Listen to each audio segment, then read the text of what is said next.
কথা তো আরেকটা মনে পড়ছে রে, কই লাইতাম রে। আর যদি খালি কথা মনে পড়তেছে কারবারটা কিতে বুঝলাম না কিচ্ছু।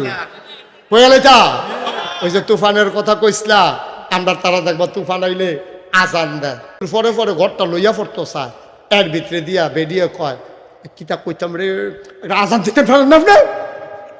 আজান দিলে তো তুফানটা কমে আছে, ছোটবেলা দেখছি আব্বা আজান দেয়, তুফান কমে আজান দেয়। জামাই এই কথা কইছে পরে এই জামাই আল্লাহু আকবার করে আজান শুরু করছে, তুফান আরো বাড়ছে। বেরিয়ে কমবো কেমনে, বেনামাজির আজান মিনে আল্লাহ তুই গেছে কেন? সারাটা বছর কিছু নামাজ পড়ে একটা নামাজের লোকে খবর নাই, বেনামাজির আজান মিনে অবশ্যই আল্লাহ সেইটা তুফানটা বাড়াই দিছে, এটা নিয়ত করেন। তখন তে কয় কি নিয়ত করতাম, বাতাসের সাথে মিলাদ ফরাইবেন নিয়ত কর। তো তে নিয়ত করছে আল্লাহ তুফানটা যদি কন্যা জায়গা আগামী শুক্রবারে 2 কেজি বাতাসা দিয়ে মিলাদ ফরায়াম।